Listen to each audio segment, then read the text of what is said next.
Good day, everybody. So last time we have tackled about the media, information, and technology literacy. We have tackled their differences. We have tackled also their similarities with each other. And today we're going to move on to the next lesson. So I hope that you are going to finish this video because um, instructions are told here. Okay, it is being mentioned on these videos. If you fail to hear the instruction and follow the instruction because you have not watched this video, wala mo gin patapos sa video nga so your score or your grade for this lesson will be affected, and of course it will also affect your whole grade, yeah, the entire grade that you will get from this subject. So I hope that you're going to finish this video because it is not easy making this video. Okay, so I need to install, I need to use a lot of equipments and tools, and I need to edit the video and to trim it down okay, para makat-cut siya and upload it on YouTube. And it takes time uploading on YouTube if that's you're comfortable hearing. And today we're going to have a lot of discussions, and we're going to have what we call this, some adjustments with our lesson. So there are meetings that we are going to discuss more than one lesson. Okay, so for the entire 2 hours, you're going to watch videos that I will shoot. Okay, and you're going to and we're going to tackle two lessons in one meeting. Okay, so I hope you're getting it. Okay, amo ng adjustment ta kay para matapos ta ang aton nga meeting, and para matapos sa aton meeting on time before the quarter exam. And um, and hindi ko nga daan nga klase, amo na nga ginagawa ta ka lesson kay hindi ko magklase yan after sang aton nga time schedule. So I always make it sure nga gaklase kita ya on time. Okay? Inabalang ginalantaw niyo ang video na ginapalantaw ko sa inyo on time, and you're not going to watch it beyond your time schedule sa akon. Okay? So I hope you will get that. And as what I've said, listen sa video when you watch the video because may ginpamutang ako na dapat ninyo sundon. If hindi niyo sundon, then your attendance, your grade will be affected. Okay? So last time, we have tackled um, about media, information, and technology. This is lesson one for unit one. And today we're going to tackle the evolution of traditional to new media and information literacy. So duwa ato ni hit subong class nga lesson for this meeting. Okay, the evolution of traditional to new media and information literacy. First, we're going to tackle about the evolution of traditional to new media. Okay? And I hope you have your notebook and your pen. Okay, ang induda nga pen. Kaya para at least lista ka mo. You take down whatever it is that I will be saying, because some of the things na magwa sa exam, okay, wala nakabutang sa inyong module. Okay, so it's all some of them are just mentioned here sa video nga So I hope you have your pen, you have your pen in your notebook. Okay, so before we start, okay, um, we're going to tackle, as what I said. Okay, so here it is. Um, we're going to tackle the lesson two first. Okay, here is lesson two.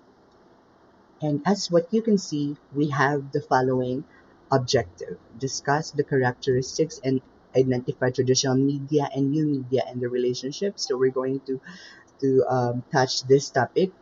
Okay, define technological determinism and cultural determinism. So we're also going to have this one today. discuss the normative theories of the press, right? So we are going also to have this one. As what I said, we will, okay, just to tell you, Balik class, um, some of the things, some of the lessons na we are going to have on this subject, okay, let's make some adjustments. So, may mga ara ko dang hindi paansiran, may ara mo ko nga paansiran. So, I hope you are going to watch the video, listen and watch the video, this video, so that you will know the instruction. Because as what I said, kung ano man nga mga instruction ng ari, nahambal ko na diri sa video, and I know nga nahambal ko because I have a pointers kung ano mga ihambal ko. And if you're going to ask that same question na nasabat ko man on this video, I will not entertain you over the messenger. Okay? So I hope you're going to listen and watch the video. So, this one, okay, mara kita alansiran here. Let's first go to activating prior knowledge. So this is the first task that you are going to do today on our time schedule, ha? This is going to be the first task. So what are you going to do here? You are given 2 minutes only. 2 minutes lang na class, ha? 2 minutes. And it will only have two items lang sa quiz. So as what I said, activating prior knowledge is just to introduce you to the main lesson. Okay? So activating, you have to attempt the quiz and pass it. It's only 2 items. So after that, right after that, go back sa ginaobra mo, okay? Or take down mo danay sa imo, take down mo danay sa imo nga notebook kung anong obrahon mo sunod, okay? Abing obrahon mo anay is obrahon mo after sang lantaw mo isang video, ma-answer ka na and everything. So pwede man nga nga makakadto ka to anay, i-pause mo na anay ang YouTube nga video ni. You pause it, then you try to go to your rooms or to your Moodle, then answer the Unit 1, Lesson 2, Activating Prior Knowledge. It's just 2 items. Then, after answering it, play it again. Play this video again so that you will know what's the next step. Okay? So, after this one, it's okay. So, I presume that you have already went to your rooms and to your Moodle to answer that. So, let us now go to our acquire part.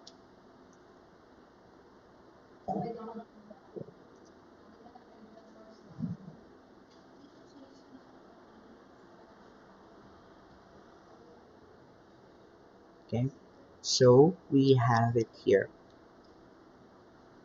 As what I said, you can pause the video and I then go to your rooms into your Moodle and answer this activating prior knowledge.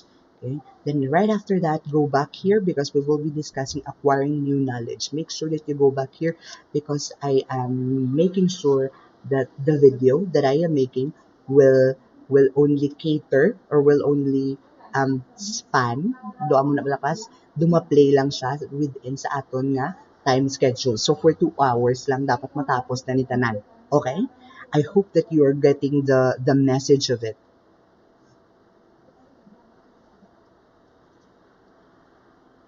Now let's go to the acquiring knowledge. So you open, okay, so we open the acquiring new knowledge first, and then we're going to tackle first the Makluhan mantra. So as I said, we are going to tackle the traditional and new media nga way of what you call this, of the media today. Okay? So the Makluhan mantra, what is the Makluhan mantra?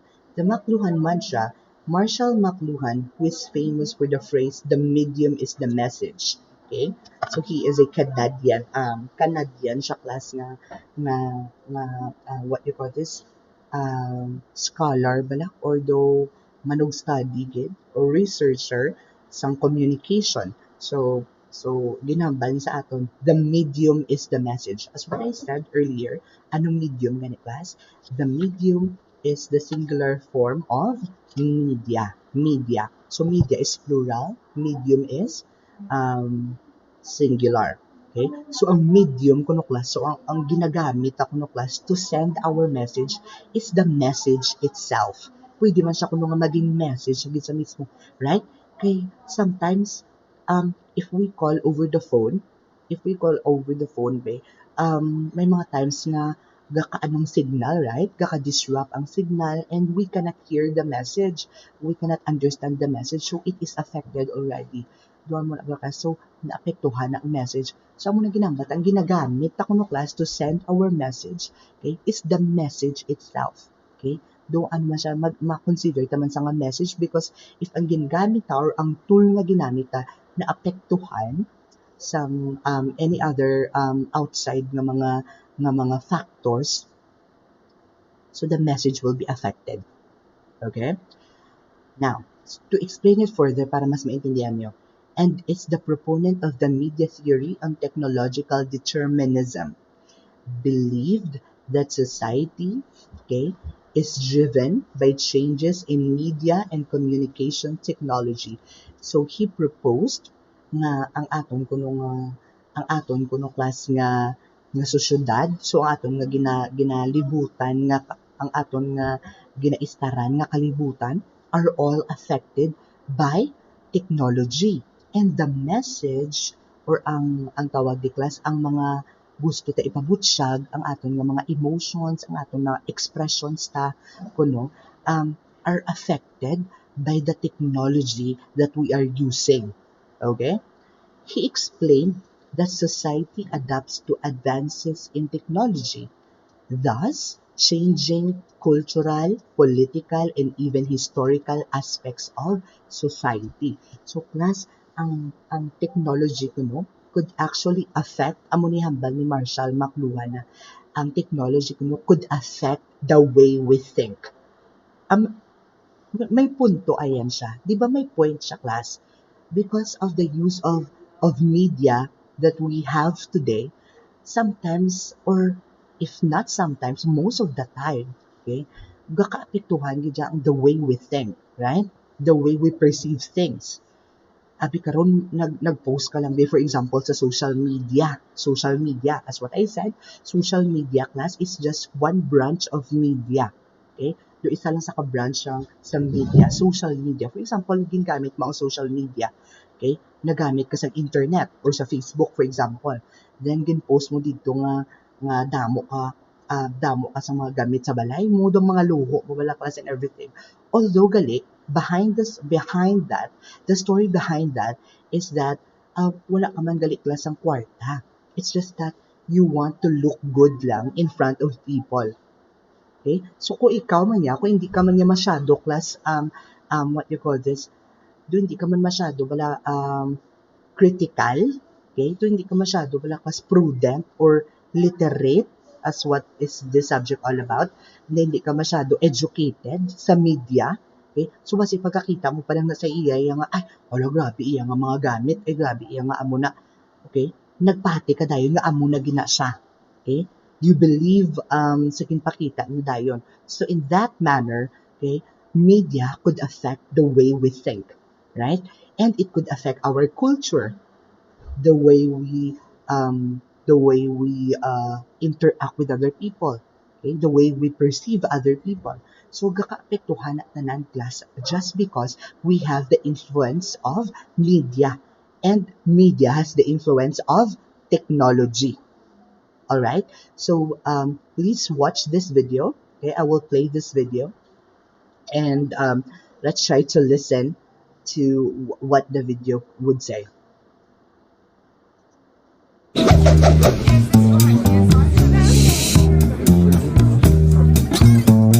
The medium is the message, declared Marshall McLuhan.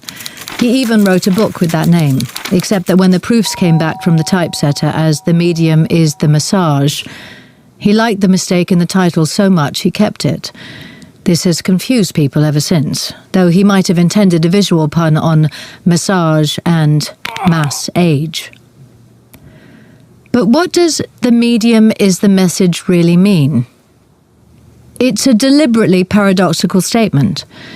When you get a message, it's the message that's the message, isn't it? The content rather than its form. McLuhan's genius was to focus on the medium itself. He argued that throughout history, what has been communicated has been less important than the particular medium through which people communicate. The technology that transfers the message changes us and changes society, the individual, the family, work, leisure, and more. Take the shift from oral cultures to print-based ones, for example. McLuhan thought the printed word encouraged an emphasis on the visual, whereas in earlier oral cultures, when speech was everything, the dominant sense organ had been the ear. The electronic media of his day, the telegraph, radio, television and the telephone, were, he thought, unifying people and encouraging participation, though perhaps at the expense of greater conformity. What was emerging was some kind of global village. It's almost as if he was writing about the internet.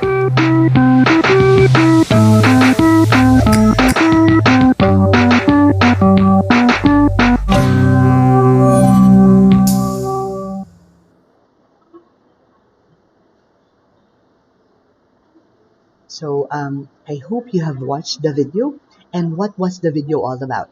It was explaining kung diin gid nag-umpisa ang ginhambal ni McLuhan nga the medium is the message. Di ba hambal niya? It was just, It was just, do tawag ko do nagsala lang ko no. It was the medium is the massage. Massage ko no ang medium. However, nabutang niya ko no the typographical error, like it was given, or it was do nakapi siya, do nagwa siya nga the medium is the message, right? So I hope that you have watched the video kag in-explain na dira ni McLuhan nga ambal niya the medium is the message, because ang medium na ginagamit na class could really affect what is the meaning or what is the content of our message. Okay? So before we proceed, Anay, to explaining further anong ginhambal ni McLuhan nga the medium is the message, ipakita ko sana sa inyo ang image. Okay? So I hope that you are going to see this message. Okay? So this is the message. For section FREMANTLE. Okay? So ara na section FREMANTLE ha. So what are you going to do? As what you can see are group 2, group 1, group 2, group 3, group 4. Then you have your groupings there. So ara na dira ang groupings, ang group 1 ari dire. Anong code sang group 1? Amo ni ila code. Okay? Anong code sang group 2 ari sa dalom. Group 3 ara sa dalom, group 4 ara sa dalom. So what are you going to do with this code? Okay? All you need to do is to comment your code, amo ni code mo, then your name and section. Pwede mo ibutang amo ni Bahandi Stephen, example be, grade 12 FREMANTLE, guwapo ako. So dapat makita ko ang group 1 amo ni i-comment nila. So kung gina-expect mo tanan nga sa group 1 nga ni amo ni ila code, to make sure nga naglantaw ka mo, no sharing of codes. Mabalaan ko lang nga nag-share ka mo sang codes ninyo. Okay? So pasensyahan na kita class. Okay? So I hope nga wala diri may mag-share sang ilang code. Okay? So I hope na makita niyo ning code. Okay? Then comment it down on the comment section diri sa YouTube. Okay? Comment it diri sa YouTube. Okay? Hindi sa Messenger, hindi sa kundi sa YouTube i-comment. Okay? So amo ning grupo ninyo. No sharing of codes, as what I've said, to make sure nga tanan kamo naglantaw sang video. Okay? On the entire video, i-flash ko lang. Okay? So now let's continue. I hope ang FREMANTLE nagalantaw gid sang video. Next.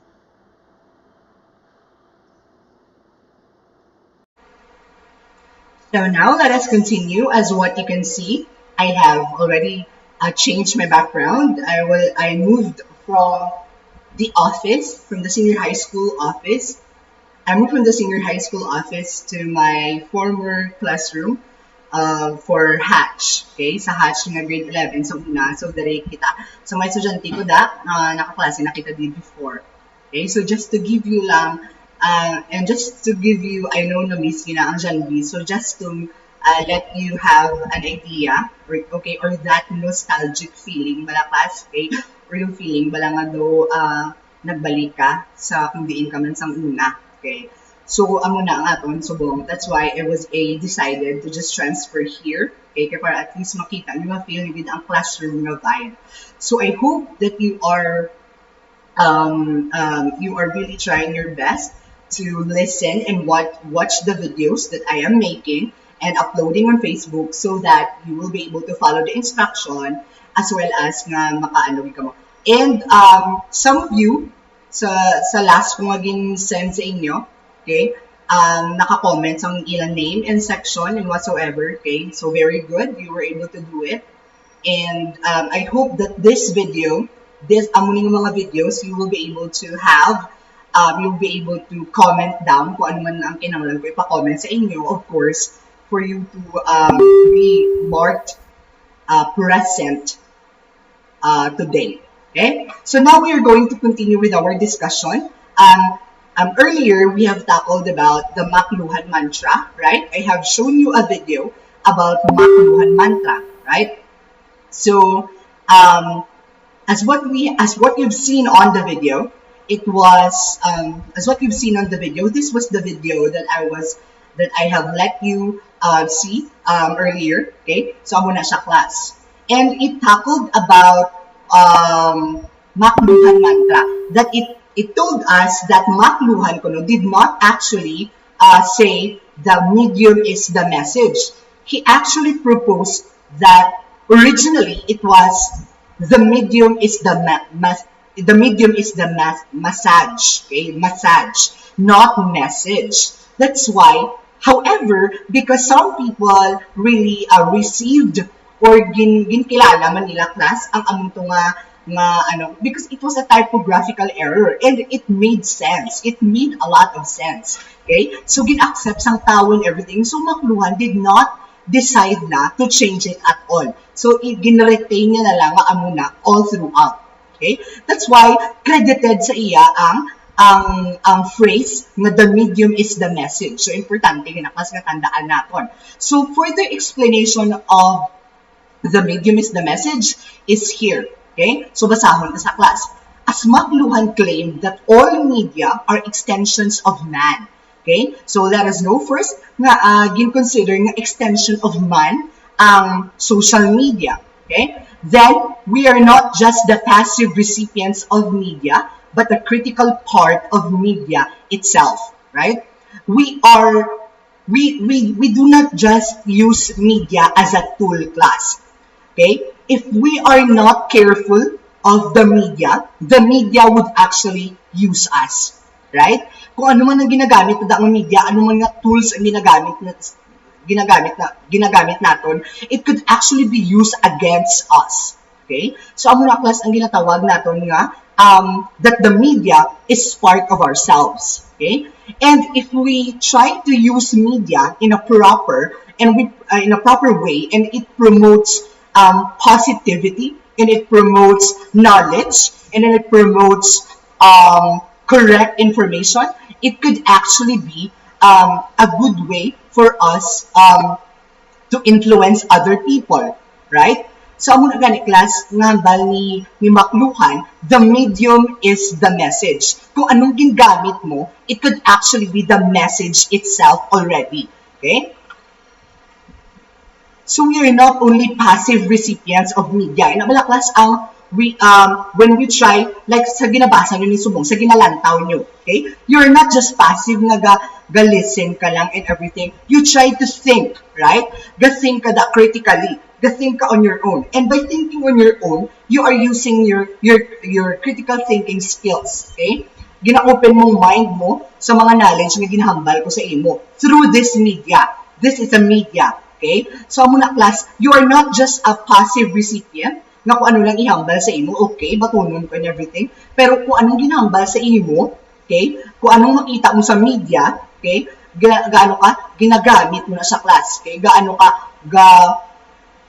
you try to analyze first, okay, kung paano na siya maka-impact sa imong life, right? Next, this makes media an ecosystem, okay? When we talk about ecosystem in science, it could actually mean something like it has a lot of creatures, right? It has a lot of what you call this, mga organisms. Okay? So damo-damo sa mga involved in an ecosystem. It is like a marsh, okay? Kalikutan, savanna, or swamp that surrounds us. Okay? So media ko, no, was it's just like an ecosystem. Consumes us, right? It surrounds us everywhere, right? May makita kang nga billboard, that is a media. May makita kang announcement, that is a media. Magbukad ka sa cellphone mo, that is a media. Okay? It consumes us, right? And sometimes if we are not careful with the use of media, it could actually consume us. It could consume our time that we could have done in something else. Yung tani nga nakaobra pa kita, naka-jogging ka pa tani, however, you are required, okay, or you are na-consume ka, nakaon imong mind sa media, i-use siya. So you were not able to do the things that you should have done. Next, and works us over in every imaginable way. Makluhan writes, okay, it's in every imaginable way. So even mga unimaginable things could actually be shared in media, right? For example, ang mga reporter sa Al Jazeera, I don't know if you're familiar with Al Jazeera, okay? Ang mga it's a TV news network sa class nga ang iba nila nga mga reporter ang even ang mga router nga media nga press, okay, they go to wars, cover sila sa mga wars. So can you imagine? So it's really unimaginable, right? Can you imagine how are they able to get that? How are they able to set a mindset sa ilang mind na dapat makadugid sila dito sa kung di kakatabo ang gera, dapat makakover gid sila for us para ma-share nilang information sa mga tao, right? So even unimaginable things kaya gid ipakita sa media. Okay? So that's how powerful media is. Next, McLuhan writes, environments are not passive wrappings, but are rather active processes which are invisible.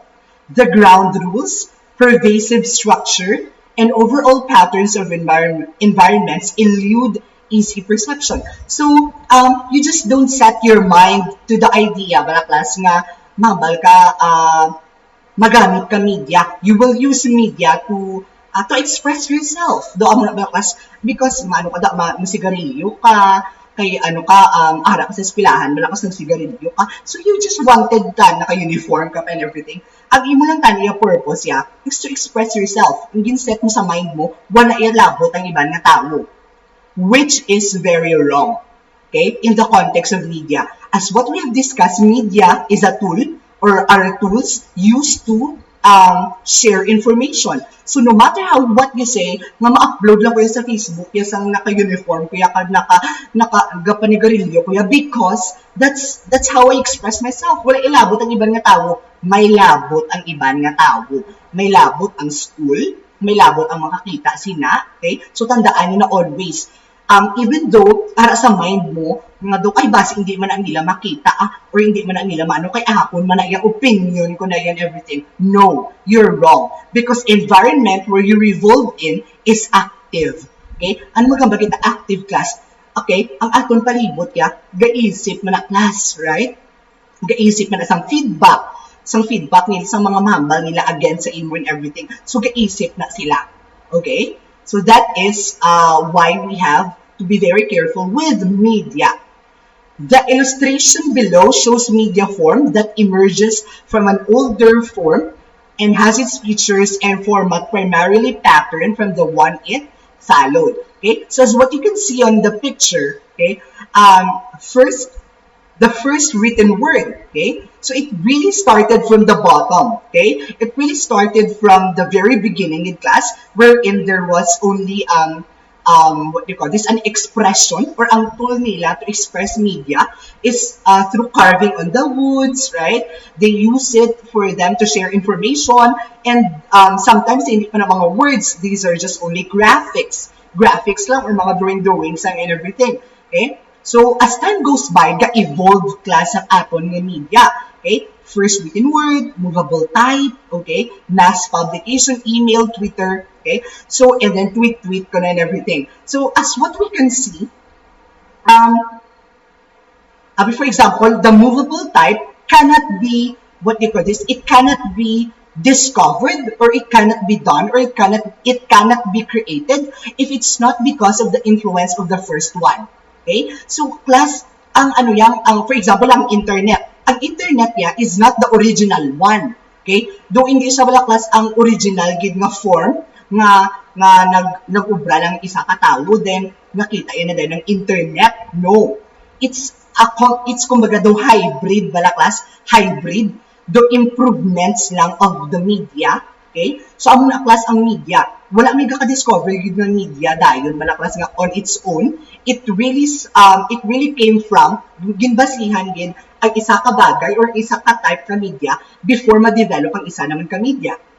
Okay? Like the internet. Internet was created because of the influence of the telephone. Okay? Ang telephone nga wireless connection. Okay? If telephone was not created, there will be no concept of internet. Okay? So, ang class ang each media, okay, influence media, another advanced media, okay, para siya ma-develop, ma-develop. That's why we have these types of media that we are currently enjoying today.